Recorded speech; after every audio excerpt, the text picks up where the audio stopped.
Past several months, you've seen a lot of white conservatives constantly attacking DEI. That's now their new boogeyman.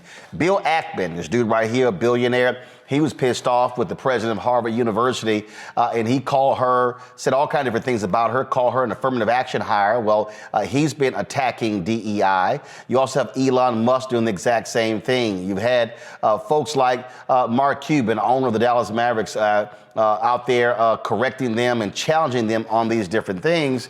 And it now is the newest thing for the right. So all you hear, DEI in Florida, they now have banned all DEI programs at state universities, saying, I don't care if you get state or federal funding, you can't use DEI in any way whatsoever.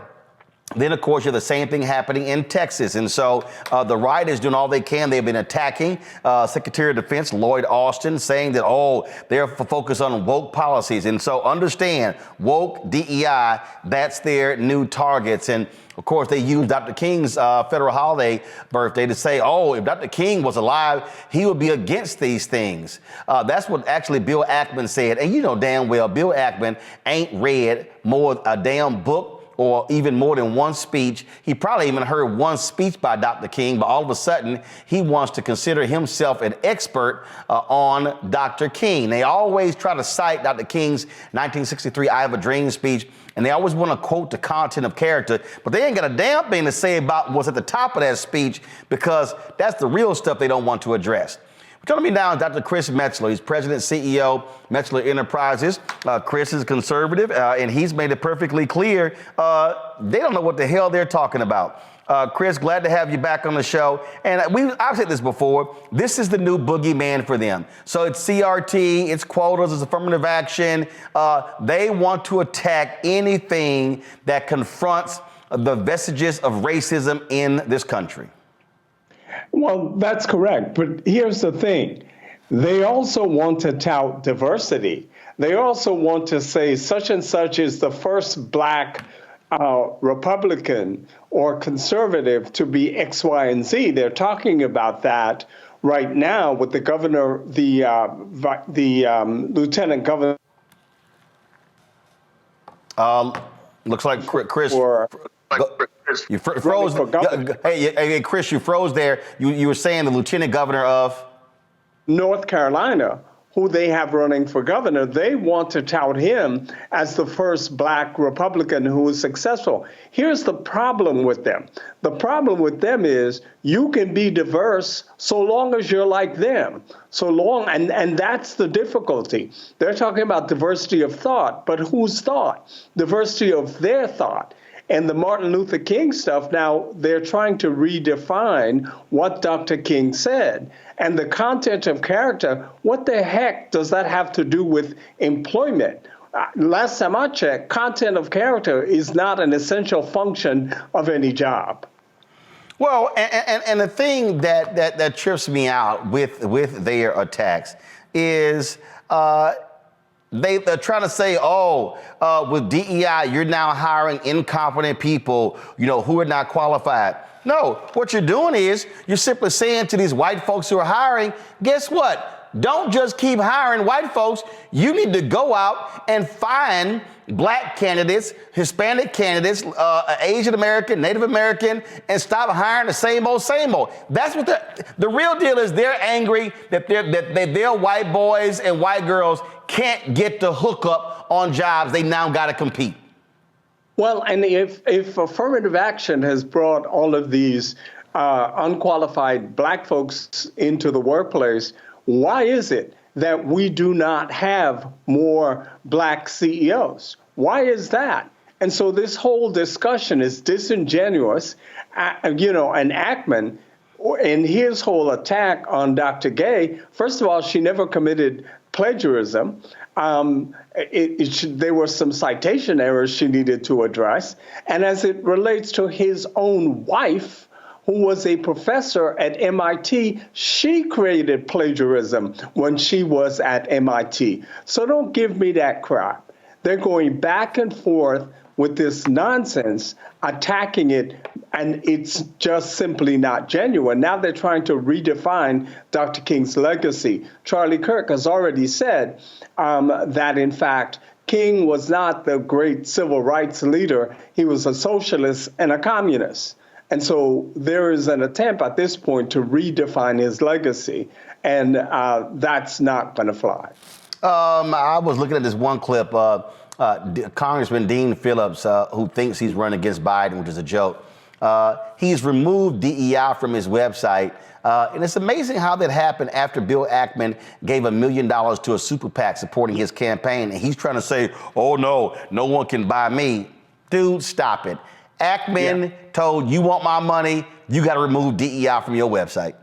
Well, that's exactly right. Running against Biden doesn't have a snowball's chance in hell of winning, but it's taking the money. And that's the bottom line. Questions from the panel. Greg, you're first. Thank you, Roland. Let me make sure I'm on mute. Okay, I'm good. Thank you, Roland, and good to see you, Chris. You know, Same here. Looking at this, I don't want to call him a cockroach, so I won't. Stephen Miller and America First. I think they raised $4 million the first year they were in existence, 21. They raised $44 million in 22 and so forth. They got the EEOC investigating NASCAR. They want them to investigate Lyft and Dick's Sporting Goods on abortion policy, travel policy. Any thoughts on the danger presented by this white nationalist, who, as we are on this show, is recruiting lawyers through and in conjunction with the Heritage Foundation to stack up for a second Trump administration? Where does Stephen Miller and America First, these lawyers, fit in this? Well, here's the biggest danger. If Trump is back in the White House, Stephen Miller is the Attorney General. That's the biggest danger. And so we're talking about this. Don't think that Stephen is doing this because he has nothing else to do. Stephen Miller will be the Attorney General. He's not going to be White House counsel. He's going to be the Attorney General. And so be prepared for that. Thank you. Well, and absolutely, that's exactly what they want. Lauren, next. Yeah, I mean, Chris, don't you think that almost none of this is new? I mean, it seems like this entire conversation is quite old, actually. I mean, whether it's Chris Rufo or Charles Murray or whoever it is that wants to show up and pretend that they're superior, comes up with that thesis and then tries to build some public policy around it. Isn't this just the old racism superiority talk that we've heard since the beginning of time? Well, it is the old one, except for the fact that, what we are doing, a number of us in the DEI work, is we are responding. We are on the defense. They have a strategy that is embedded. We are responding. We are reacting. We're doing all of these kinds of things. Traditional civil rights organizations are not in this fight as they need to be in this fight. And as a result of that, every time something comes out, we go, oh, this, and this, but they have a strategic approach. We have a reactionary approach. Well, and the thing is, Chris, even though it's old, but it's also new, because what they're angry about, they do not like the advancement that African Americans have made, Latinos have made, and so they are using the affirmative action ruling by the Supreme Court to target companies, affinity groups, to target fellowships, to target venture capitalists. And so they want to, this is their entire goal. This is the attack on DEI. They want to dismantle everything that has been put in place to create opportunities for upward mobility for Black people and others. That is their aim, because they believe white people are losing out. Chris, your feed is frozen. Let me know when we get Chris back.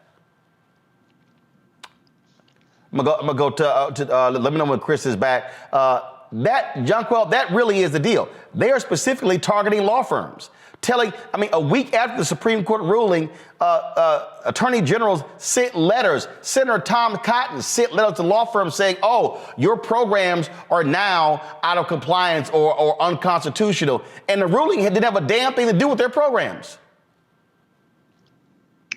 you're exactly right. I mean, it's an attempt to essentially dismantle everything. Going back to when I was growing up, I was in the Upward Bound program. I did the Inroads program. Those are programs for minorities and for Blacks that prepare them for college and prepare them for the workplace.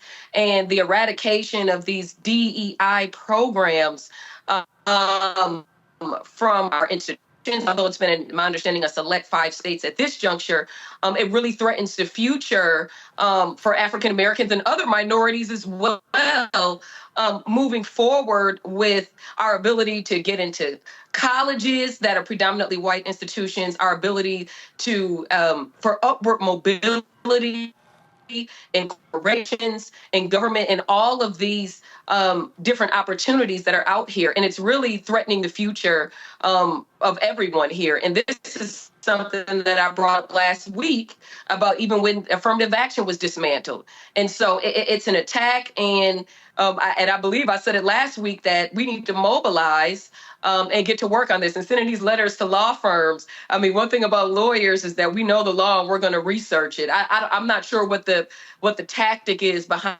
that, sending it to law firms that they're out of compliance. No. I can tell you what the tactic is. We got Chris back. But what they want to do is they want to scare these firms to say, hey, change it or we're going to sue you. And they're going to and actually some law firms, Chris, have already done that. Corporations are doing that. We're seeing a lot of these companies cut back on DEI initiatives. Now, we knew that was going to take place in the aftermath of George Floyd's death. But what they're doing is they're using the affirmative action ruling to scare corporate America to say, y'all better get rid of all these programs or we're coming after you. And they're going to sick Ed Bloom. You got Stephen Miller's law firm trying to tell people, oh, if you think that you've lost the job due to DEI, let us know. They want to go after everyone. Yeah, and here's the thing, though. The affirmative action case has nothing to do with employment at all. It has nothing to do with employment. But that's exactly what they're using. And employers are saying, oh, we're scared. As a matter of fact, they still have on the OFCCP regulations, there are still affirmative action requirements. Keep in mind, affirmative action is not just about Black people, veterans and women as well. So let's not get confused. Yep, absolutely. And, Greg, there were a lot of folks who were saying, with the affirmative action ruling, okay, this is going to be a boon for HBCUs. Hello, they are also targeting HBCUs. What people don't understand is your largest HBCUs are public institutions in red states. So you're talking about North Carolina has more HBCUs. Guess what? They're state schools, Mississippi, Florida, Texas. So we see what's going on. So people need to understand that they think that these are going to be sort of, escape areas from these white supremacists. No, they're going to target the HBCUs. Florida got rid of African American Studies program, even teaching sociology. That's exactly right. And as you say, I mean, almost all of the HBCUs are behind the Cotton Curtain. They're in the South. And the private institutions aren't safe either because, of course, if you get federal money through grants, through federal financial aid, then that's their point of entry there. Again, I mean, this punk Stephen Miller and this America First is what you said, whether it be Ed Bloom, whether it be these billionaires pumping money into them. And remember, you covered this extensively and you had this conversation ongoing about the Black farmers. It was Miller and those punks at America First that messed up the $4 billion to the Black farmers. It was them that went after the restaurant restoration funds during COVID. And it wasn't that other businesses couldn't apply, but they were supposed to process those minority-owned restaurants first. This is all of their plan. And Chris, as you say, Chris, the SFFA wasn't on its face about affirmative action, but really that is the point of entry to do. And I encourage them in this in one regard, because they're dying and they're fighting for the last dying gasp of their white ethno-state. That is what they're doing. But you can't kill us all, and your babies ain't going to keep coming out in enough numbers to make anything. So they have gotten so desperate that they dropped all pretense of any rule of law, and it's going to come down to this. It's going to come down to whether or not we are going to come together and fight these racists. And there's going to be nowhere to run, nowhere to hide, because they have dropped all pretenses at this point. Yeah, and when you're looking at HBCUs, remember the 1890s, which are all land grant institutions. And so there is that as well. That's right. That's right. There you go. Chris Metzler, we appreciate it. Thanks a lot. Pleasure. Thank you.